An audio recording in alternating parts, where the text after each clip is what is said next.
Welcome back in, everybody, to Friday's edition of Birds 365. Another week in the books, another week closer to the Philadelphia Eagles season. About 80, I want to say it's 84. I forget. I haven't looked. I didn't look today. I think it was 2 days ago, right? It was Zach Ertz Day. So 86. So 84 days around there to the Eagles opener in Sao Paulo, Brazil versus the Green Bay Packers. So exciting times. Things are moving along quick. Johnny Mack, let's talk Milton Williams. Guy's going into his contract year. He's going to have a bigger role this year. What are the Eagles going to do with Milton? Yeah, I kind of talked about it with Tomo. To me, I mentioned the two sort of scenarios that the Eagles just aren't sold on him. Typically, he would be one of the guys they would try to extend early, and I think the most likely scenario, Damo agreed with me, is that Milton knows he's going to play more. And he's got a chance to cash in, Right. and if he plays well, and he's betting on himself. That's what I think is going on. And I don't think it's a bad way to go because I think the Eagles would give Milton a good deal, but he hasn't produced to where he's getting,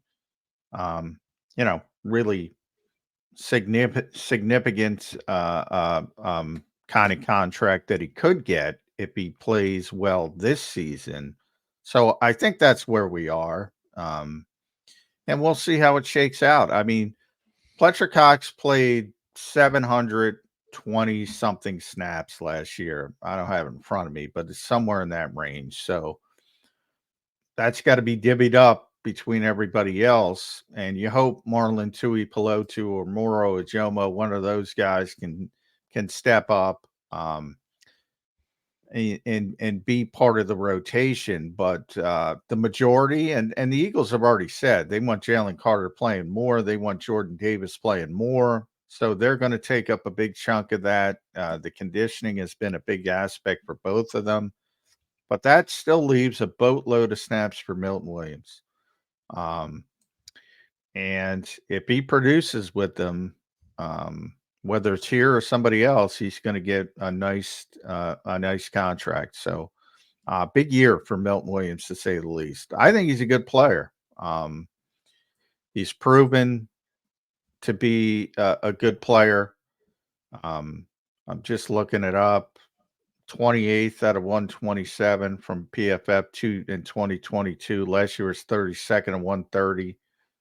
Just a good, solid player. Not a superstar, but just a good, solid player.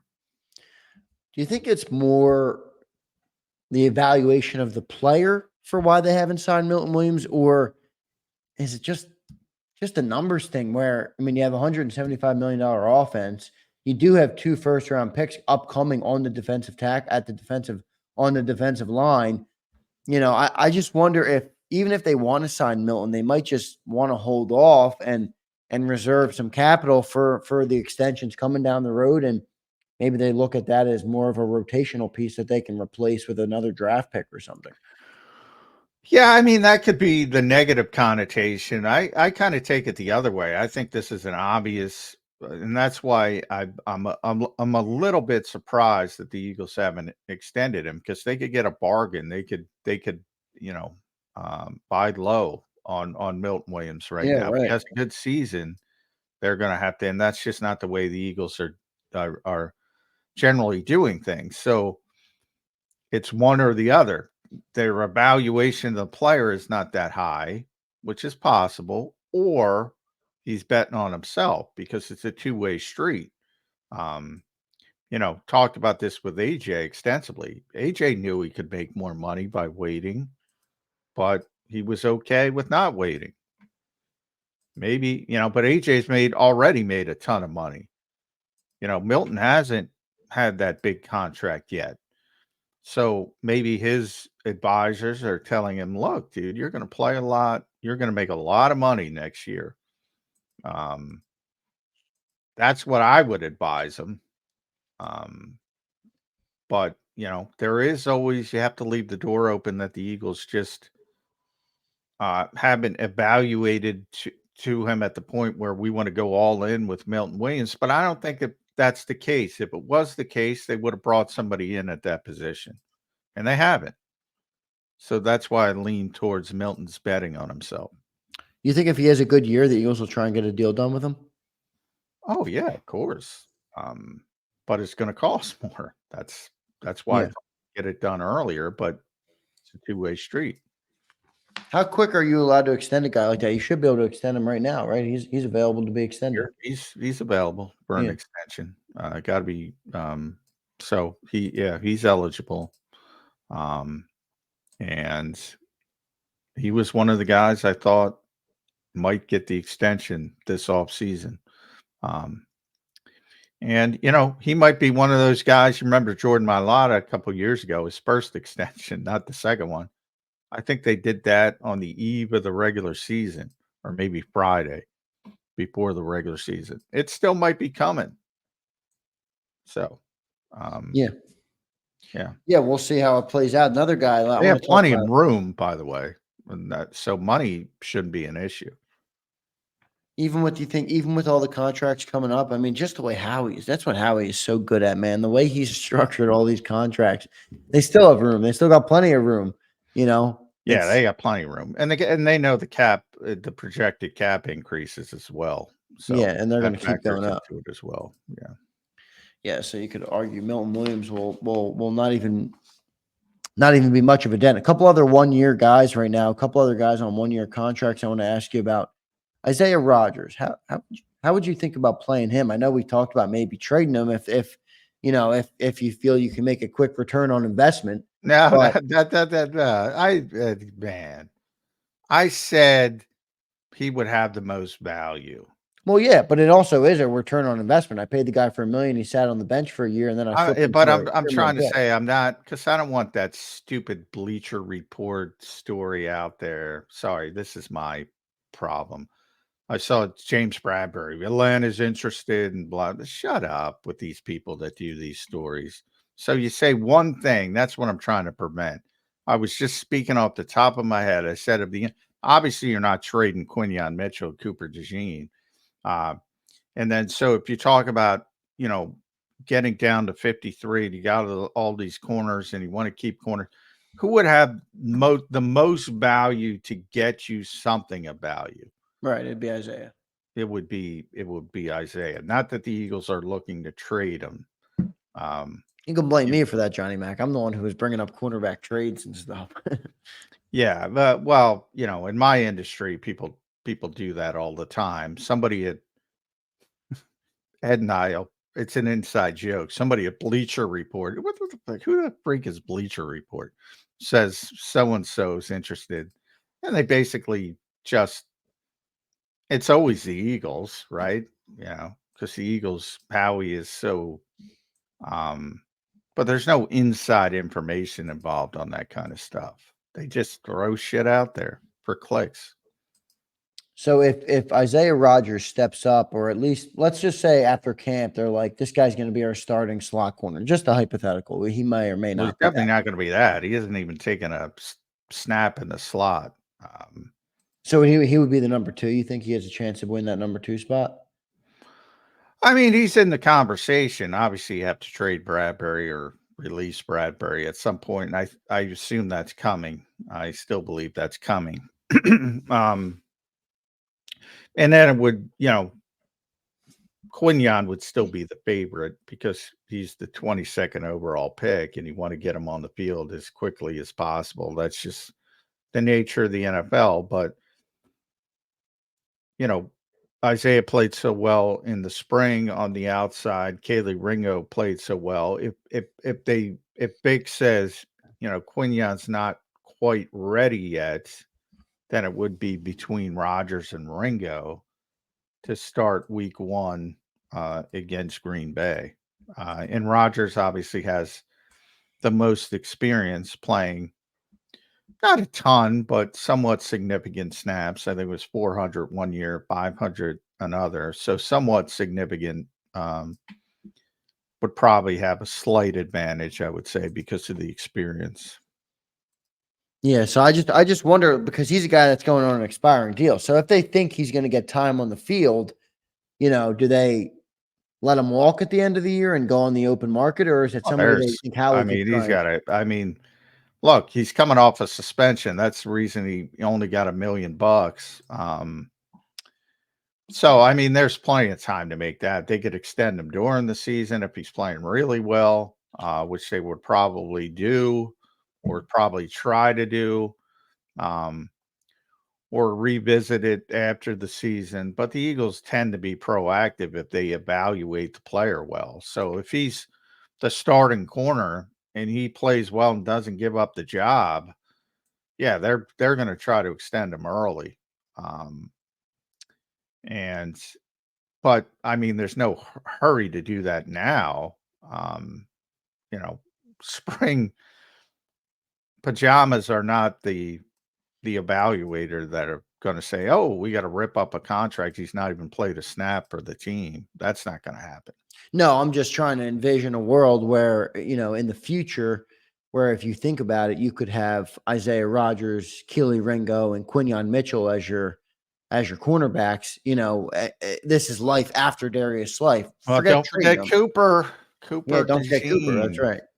So I guess Cooper Isaiah really could be a guy that, I mean, if Keely Ringo steps up, there might not be a spot for Isaiah Rodgers here long term. No. Um, but that's fine. I mean, that's fine. You know, if Keely Ringo, Quinyon Mitchell, and Cooper DeJean, um, turn into players, yeah, the Eagles are gonna be just fine. All 3 of them. And they evaluated Cooper DeJean. They drafted Cooper DeJean, the personnel department, as an outside corner. So, I mean, that was his position at Iowa, despite all the talk. He played very little. He did move around, but he played very little in those other spots. It was the vast majority was outside corner. The Eagles think he's an outside corner. Um, He'll probably get on the field this season in other spots because he has to, and if you want him on the field. But long term, I wouldn't shut the door on outside corner for Cooper as well. Yeah, I think that'll be coming. John, can you give Crowley an answer? I don't think he's talking about us, but just for the benefit, has Quinyon looked bad? I'm confused by some people are being negative about him. I haven't seen anybody be negative about him, so I can't really answer that. But has he looked bad? No, right? No, I haven't. Everybody I know who's down there has only had. I think people talk more about Isaiah Rodgers and Kaylee Ringo because they were even better, but I think it was all positive with Quinyon. Um, if you list the Eagles' best players in the spring, it was all freaking cornerbacks, Yeah. jumping routes, all the young cornerbacks. And he was a part of that. And Even Cooper as Tyler well. Hall was in there a lot. Yeah, even some Tyler Hall, but the vast majority of people, Isaiah Rodgers, Kaylee Ringo were the 2 most impressive. So I guess if you want to assume they're bad players, and that's a slight on Quinyon Mitchell, wasn't everybody, and I know everybody down there. I didn't see anyone say anything bad about Quinyon Mitchell. It was all positive. So good stuff from the first round pick. I think he's going to be on the field this year. We'll see how it plays out, but good seems to be a good future at the defensive backs position. John, I kind of pointed this out yesterday, how good of a job it seems that, when you really zoom out a little bit on this team, I just talked about it. They paid Carson Wentz in 2019, right? They move out of that phase. It's not that long ago. We're talking about a 5-year period here. And they've already transitioned into this entire new phase of, you got your whole offensive core locked up. Jalen, AJ, Devontae, Landon, Jordan Mailata, all those guys on offense who are locked up. And you're starting to see it happen on defense as well, where Jalen Carter will be next and Jordan Davis will be next. And, now you have these young corners we're talking about. It really seems like Howie has built the team the right way and, building the foundational pieces. Because I got asked about this yesterday with, there's 28 1-year deals on here. I'm like, well, our 1-year deals are Isaiah Rodgers and Devin White. In Dallas, they're CeeDee Lamb, Dak Prescott, and Micah Parsons. You know, Howie's got the core of this team locked up, and he's really doing a nice job at it. Well, there's contract years and there's 1-year deals, legitimate. I mean, everybody's got a bunch of guys on 1-year deals as depth pieces. You don't want a ton of them as starters generally, but everybody's got to filter in some. But yeah, there's a difference between a 1-year prove it deal and a guy on the last year of his deal that's a star. That's what's going on in Dallas, which is weird. Like Milton Williams, he's not on a 1-year deal. Yeah, he's on a contract year. So you generally don't want to be in that position with your stars. And the Eagles generally aren't. So, I mean, that's one of the advantage they have over the Cowboys, the way they run their operation. But it's not. You look at every roster in the NFL, they get a bunch of guys on 1-year deals. And some of it is, the player wants to get right back on the market and make more money. And some of it is, hey, we need somebody at this position as depth, or in the case of Devin White, you're trying a lottery ticket at a position where, he probably wasn't plan A, to put it mildly. But that's what Howie's good at, contingencies, and we got to have Devin White plays good this year. You think they make a move? I say no, because they wouldn't even give TJ Edwards the nod. Why would they give it to Devin White? But if he plays good, I mean, maybe he's an extension candidate. Yeah, that's one of those positions where if a guy plays good, he's almost pricing himself out of the Eagles' thought process. I mean, that's what TJ did, and we talked about that. He's the one who they should have taken pride in. Undrafted guy, developed him, everything, and they let him walk for really not that big of a deal. Yeah, and the case of Devin, Devin's such a weird player because how do you go from people expecting he's going to get $100 million to getting $3.5 million? So, if he plays really well, I think somebody's going to bite on the original upside and give him a really big deal. And then there's no shot he's coming back to Philadelphia. If he's just mediocre,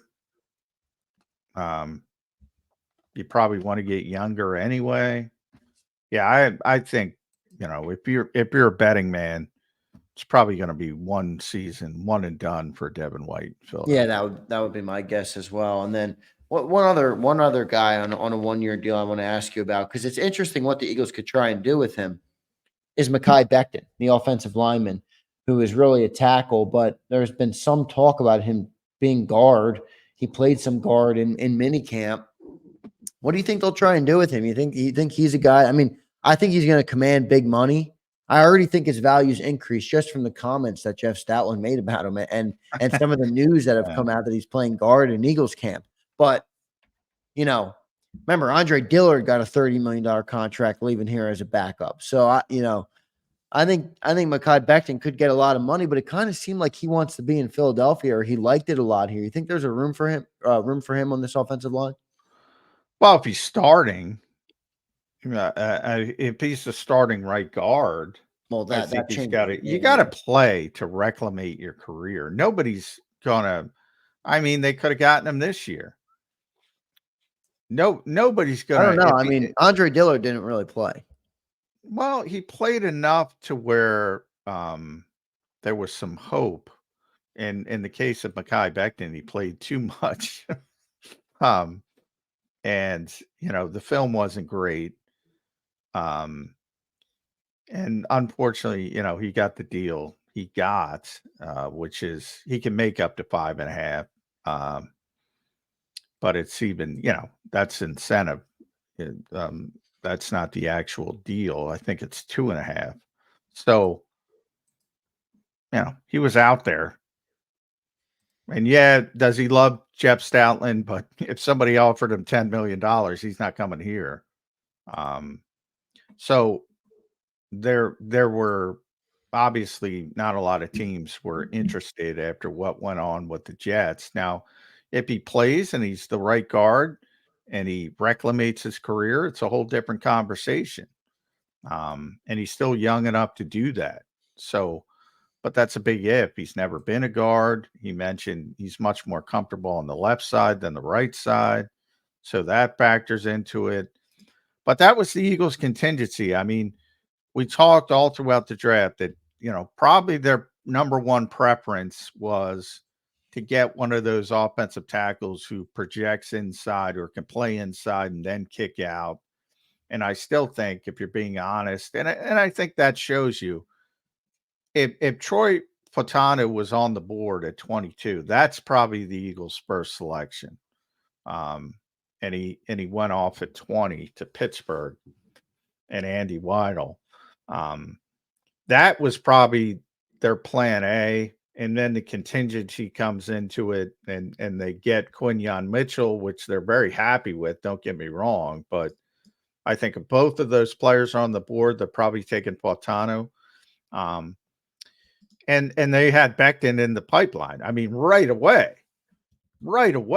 So they were looking for someone to fill that role, but Becton's not Troy Fautanu from the upside standpoint, because he's got 4 years of film and injuries and all that kind of stuff. So, but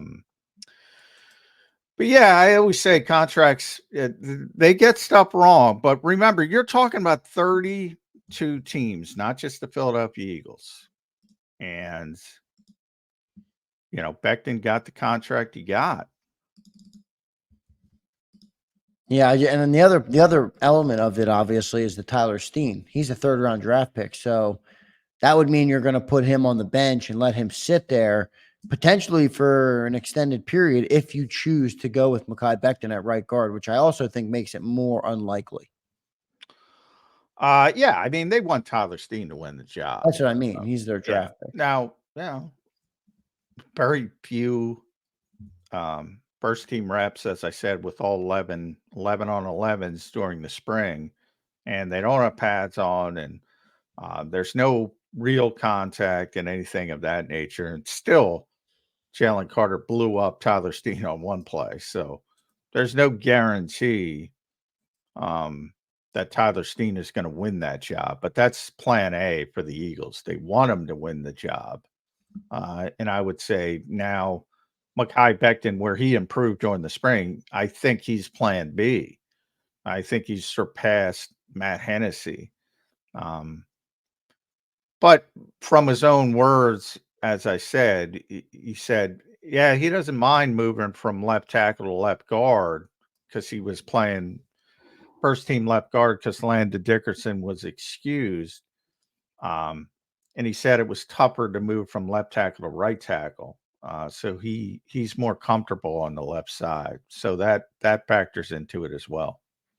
Let's get to our next commercial break. We have Ed Kratz coming up next, your co-patriot at SI.com. Does great work. Always good to talk to Ed, to read Ed's work, and to we'll catch up with him here on Birds again. So I'm excited to talk to Ed. Let's get to our commercial break. I want to thank everybody in the chat for being here this morning. We appreciate each and every one of you for being here, for contributing to the show, for leaving your comments. I do read them occasionally, and I appreciate you guys for being here and being contributors and listening here on June 14th. We got a couple months to go, 6 weeks or so until the Eagles are back at training camp, and then just under 3 months until the season is back. So football is right around the corner, everybody. Stay tuned. Birds 365 will be right back with Ed Kratz. If you missed any of today's show on the JAKIB Media channel, listen to the podcast on your way home. Available on YouTube, Apple, and Spotify.